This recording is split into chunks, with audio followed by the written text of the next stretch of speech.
Hi, I'm Debbie Sosin. I am here today to celebrate Charlotte's 10th birthday with Sara Gómez Woolley, who's the illustrator of our collaboration, Charlotte and the Quiet Place. I'm so excited to see you.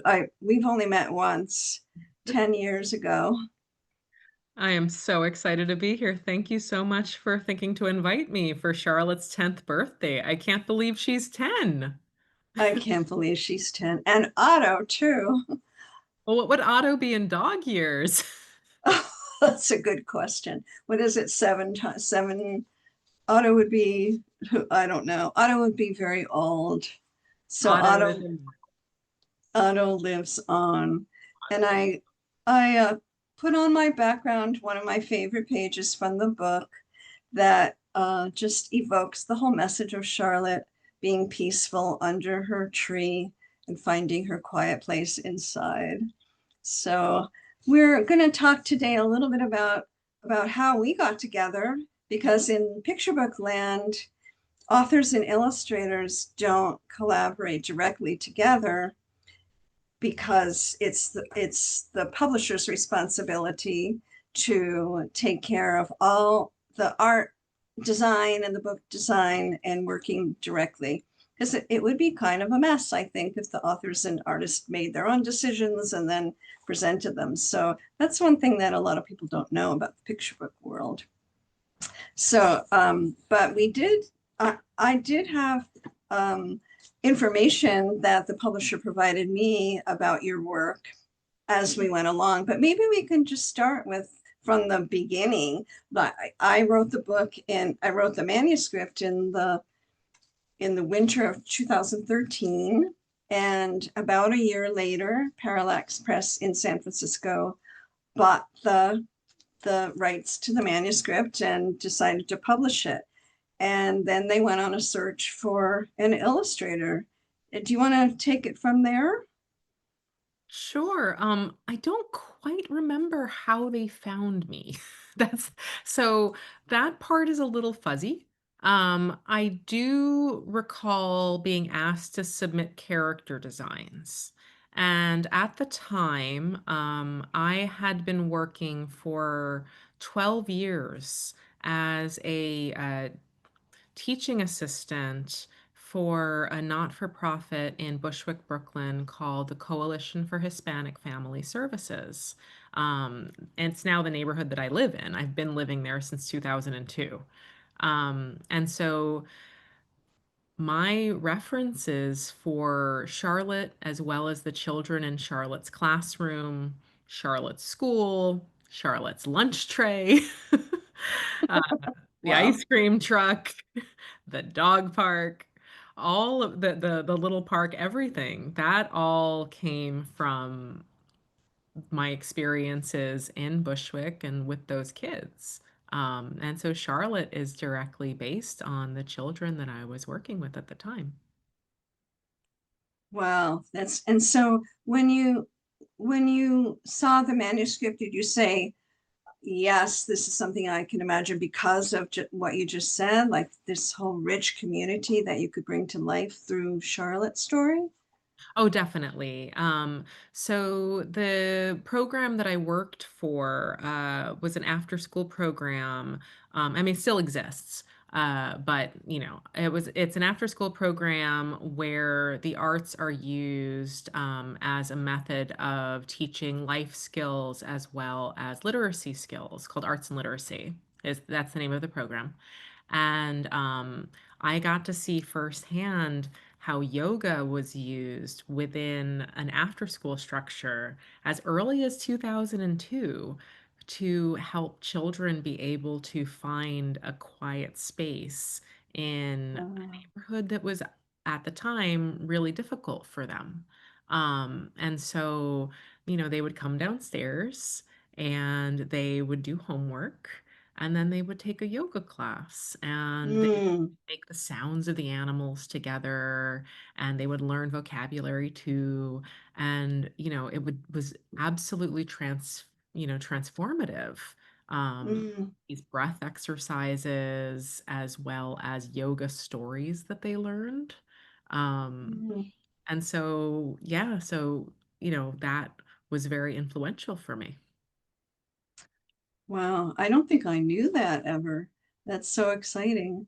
Mhm. So, tell us a little bit more about sort of what happened when you got the go ahead to illustrate Charlotte, and then hopefully we'll have time to look at some of the background material, some of how both of our creative process kind of evolved.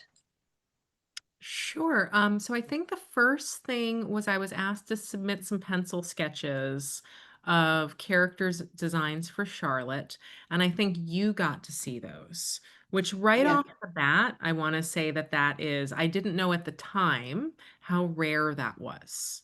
What I Um, learned later as my experience in children's publishing has increased, that's actually not typical. That the author is really the thumbs up or thumbs down.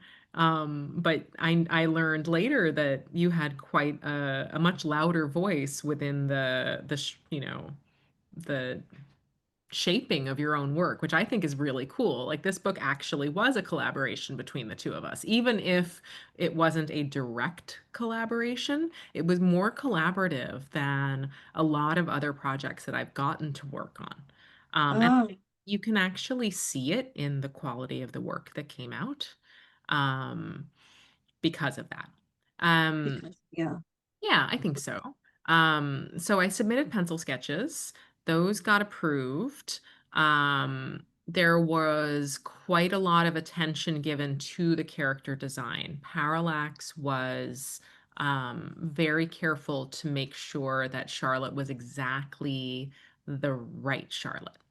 They wanted there was we did a few different hair tests, a few different hand tests.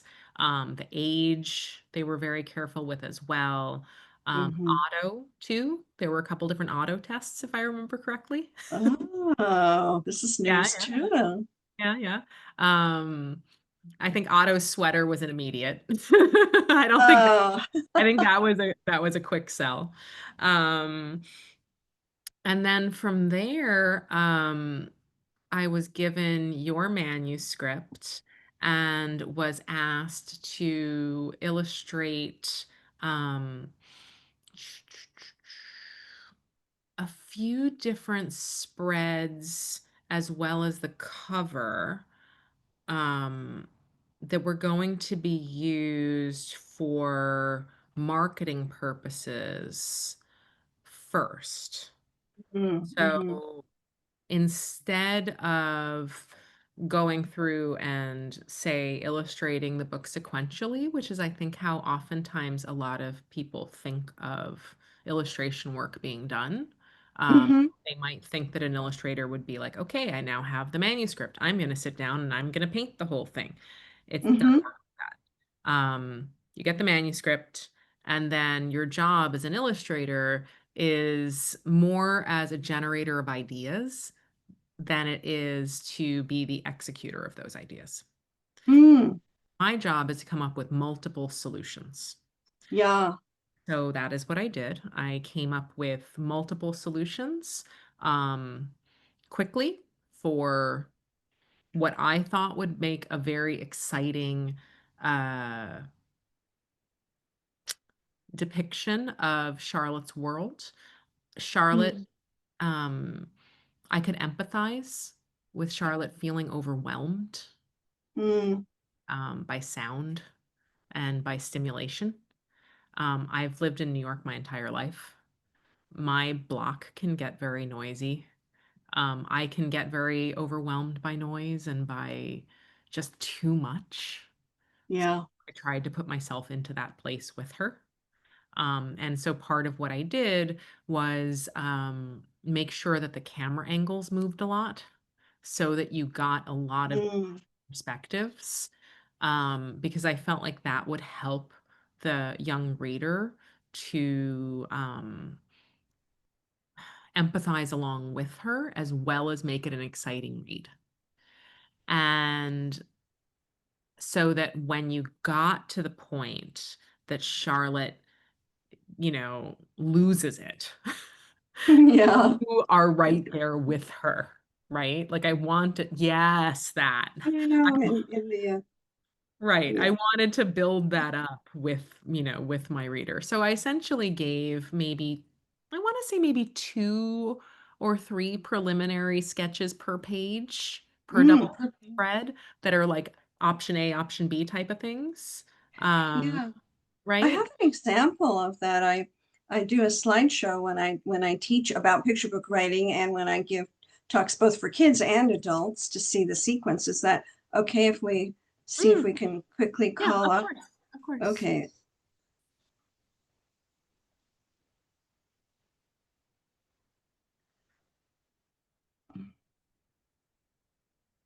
I think this will work. Can you let's see. Can you see what I'm seeing? I do. Which Mhm. okay, so I'm trying to get it. Whoops, there we go. So I we talked well I talk in my seminar about how it gets from the storyboard to the galley. So this is what you're talking about, Yeah, where you were exactly. saying option, you had a bunch of things, option A, option B, Right. should, like in this upper corner, if people know the book, there's Charlotte on the swing at the playground where the swing is squeaky, and Mhm. you're wondering if it should be a close up in that upper left, and then right below that, maybe it's more of a medium shot.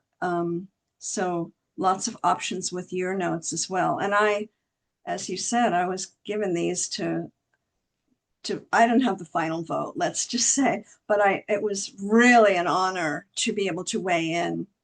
But you obviously knew what you were doing, so I didn't have, everything was alive in the storyboards right from the beginning, all that movement that you were talking about, and the indications of the noisy sounds. You can see what that spread ended up. So it Mhm. was more of the medium shot, and this one goes right down to here with the placement. Uh, Mhm. there were, I think, well, there were various other decisions, but here's another. Should Charlotte, well, you can see Charlotte and two siblings who disappear, or they're kind of in the TV scene, people point out, but Right.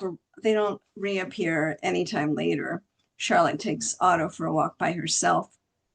But I love when I look at your storyboards, I just love the level of detail that you went into to try to figure out, should the words "the quiet place inside" be on the right hand side at the end, or should it be "the quiet place"? And so this was the final.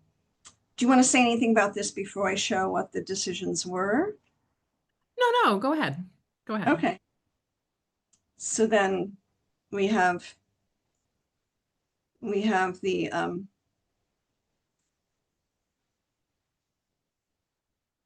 that Charlotte would be under the tree with Otto and the squirrel. That's one thing that I had asked. I said, you know, I think the one original sketch showed Charlotte, Otto and the squirrel kind of yipping and playing. And I said, wait a minute, I think let's show that they changed too. That Mm. they were all agitated in the beginning too, and now they're kind of sniffing each other out in a friendly way.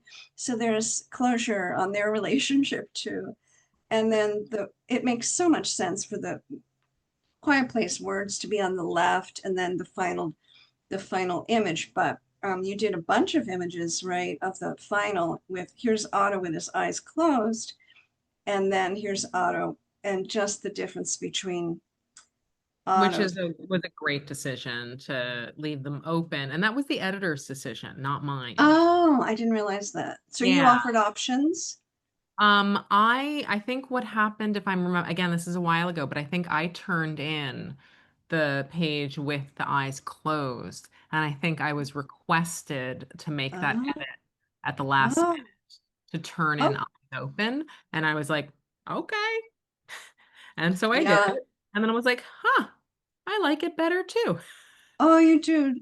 And people, whenever the kids just love his little dog tag, and just the level of detail that you brought in. This is Prospect Park in Brooklyn, or So this part, So this is an amalgam. The park is an amalgam of bits of Central Park, bits of Prospect. Oh, okay. Yeah, I use bits of different New York parks for the. Oh, okay. Mhm. We can show, oh, so here's another kind of thing that ended up being something else in the end where we talked about her most quiet place being after the silence at the end of the very last page of her favorite book, the silence right after the end. And this was one original effort. And then it ended up being like this with Charlotte's kind of sleepy look, and she's coming, and there's this gorgeous, whoop, sorry, gorgeous page spread. Do you want to look at some of this one and say a little bit about the sequence from sketch as collage to sketch to painting? Sure. So I use the collage as a quick way to figure out like weighting my page, like how much that's not going to make sense. How much weight, like visual weight, to put on Yes. both sides of the margin, right? Mm, yeah. Um, because there's a lot going on, right? I wanted to, in this double page spread, have the jackhammers. I wanted to have that the sirens. I wanted to have the ice cream truck. That ice cream truck is personal experience. I needed that ice cream truck to be in there. Um, I'll show the exterior, the title page. We'll Right. before we end. And so, there's a lot of details I wanted to get in there. And so what I will sometimes do is just create a very sloppy digital collage Mm-hmm. to map out relative sizes of things to see if I Yes. can get it to work.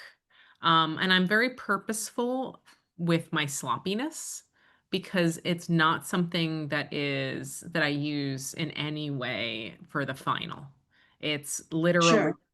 like a quick cut and paste job in Photoshop, and I get rid of the color as well purposefully, Mm-hmm. because that in no way influences the color or the drawing or anything. It's literally like here's my reference, here's Yes. where the objects are going to go, and then I print it out. Yes. That Hmm. makes sense. So Yeah. let's compare. So here we can look at the ice cream truck, the fire truck, the jackhammers, the and the just kind of a placeholder for where Charlotte's going to be, Charlotte and Otto. And this is a scene showing Charlotte's neighborhood is very, very noisy. Yeah. I think I really wanted to have in like I was able to get in the cyclist and I ended up making the ice cream, was able to get the ice cream truck in and the jackhammers. But if you notice that in the photograph version, you have the domino players. I Yes. really wanted to get those guys in there and I kind of couldn't figure that out, that detail in Mm, because that's also mm. in my neighborhood. Oh, That's wow. really noisy. Like I'd love to kind of just have that little detail in there, but I wasn't able to get that in there. I don't remember why, but it just like it didn't quite fit. Didn't work, but the Yeah. deli is still there. And the bird Yeah. actually is a recurring little character throughout. This little Hmm. bird up there who makes a lot of noise too. Right. And I started to make noises have visual uh like color mark. Representation. Yeah, yeah, yeah. Yeah, I'll show. And Yeah, like I kind just, of like comics. yes, I remember because I think I requested at one point uh, that, let's say this the bell clangs. I didn't want to see the word clangs on the page. I didn't want anything that literal. I wanted everything to be kind of hinted at or evocative, and that really works your noisy um, images. And I'll show that title page, which we can get back to shortly. Whoop. Um, yeah, so let me actually, oh, well, I was going to show, whoops, sorry. This is what happens. Well, this is maybe we can talk about this just very briefly. Sure. So these this collage of multiple Charlottes was put together to make sure that there was continuity. So one of the real challenges in a picture book is character continuity, Mm, meaning you want the character to be the same character from the beginning to the middle to the end. So the one that is second row left, yes, that is cover Charlotte. yes. So that is the first Charlotte painted, Mm, right? yeah. Um, it's hard to make sure that that Charlotte is the same as the last Mm, painted, right? And I also yeah. and I had the most time to make that Charlotte, right? I was given the most time. I was Mm, encouraged to take my time on that one. hmm. It's going to be the cover. For this Um, one. yeah, Yeah. right. Um, so But it's things that we don't normally think about in terms of producing a picture book is what right. the artist has to think about, what the artist has to be responsible for in terms of telling the story in the same way that I have to be responsible with words to tell it in the most concise way possible, but also to have everything have its own inherent rhythm and meaning so that it's not it's one voice. So it's similar. Your voice is consistent throughout through your art. Look at that Otto. Look at his eyes. It's the cutest thing. Hmm. Let's show the title page, and then that's the half title page, which I love as well. So tell us about this.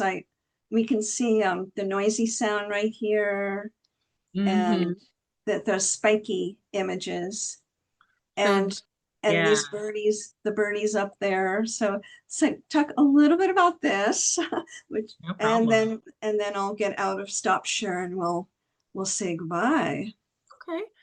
So I love this spread a lot. This is my block. If you saw the outside of my house, it would be that yellow house that Charlotte is in. Wow. The only real difference is that my house, instead of having brick shapes, has more like stone shapes because it was hit by the 70s. Oh, okay. But that's my house. And most of the houses on my block look like that. That's the character of my neighborhood. A lot of the houses in Bushwick and Bed-Stuy have that particular um, character. They have a front stoop. They're usually 3 stories, with like if you're counting the walk-in garden apartment. Yeah, People typically hang out on the front stoop during the yeah. summertime or warm weather. Um, you know, neighbors talk to each other. Children will be playing in the front yard, like in the front gate area. Um, Mm-hmm. so, it's a neighborhood. It's not, Yeah. unlike a lot of other parts of New York where maybe you would imagine people don't say hi to their neighbors. This is a part where people still say hi to their neighbors. Is one Mm, thing I love about my neighborhood. mm. Also, it means that it can get quite noisy. Yes. Yeah. And there is a person on my block who plays saxophone. Oh, really? I didn't know that. Ouch. That's Yeah. painful to know. Practices saxophone. So I Oh, switched that for a trumpet, but there is a that's saxophone funny. player. I Um, didn't know that. yeah. Uh, This I'm going to flip ahead to this scene on the left where Charlotte's one Saturday morning, Charlotte takes Otto for a walk, which is more of a close up of that of your building. I didn't mm, know until today that this was your building. How did I not know that? It's so wonderful. mhm. And is this the garden kind of garden apartment level that you're Exactly. talking about? Yeah, that's the Yeah. garden apartment level. Exactly. Yeah. And one little note from my point of view was when I was really concerned that teachers and parents and librarians would be worried that Charlotte was allowed to take her dog or just off taking her dog for a walk as a little child by herself. So I asked the editors whether they could ask you to show the mom waving goodbye or somehow making it clear that mom was aware of Charlotte's whereabouts and that she was giving permission. So I love how you did that. There's just this warmth between them. It's like, okay, bye, Charlotte. Have fun with Otto. And to me, Hmm. that makes it you know, a safer scene Hmm. because I was worried that people would worry. But as it turns out, I don't think anybody thinks about that because it's fiction. So, any other scenes that you want to look at before I get out of stop share? Favorite page or favorite image that you can think of? My favorite page is the double page spread with the whoo ah. Uh, That's my favorite. That one. uh, I yes, love that one. Yeah. That's my favorite. Um it's yeah, I mean it's one of there's not a whole lot of text, but the text that there is, I feel like really works with the illustration. It's simple yeah, and pretty. Yeah. yeah. It's just I like it's beautiful. very I entertaining love book. I love that it's a double page spread. I love that it shows Charlotte still in the grove, very calm with Otto from this aerial view. But then she's not all alone in the park. There's other people out and about and other dogs too. And the hoo-ah sounds, for people who don't know, are the sounds that I came up with to try to have sounds for breathing in and out. So it's like, oh, oh, that kind of is how I heard it. That was many, many weeks and weeks of trials about how to what words to use for breathing. And I asked my writing group, I asked my family. I think I had huff puff for a while, but that didn't sound like actual sounds that anyone would say. But what words go with? So, but it's all about Charlotte being able to notice her breath and the who-ahs bring her there. And then that double page spread shows the result of her tuning into her breath. I have to mute myself for a second. Okay. Of course.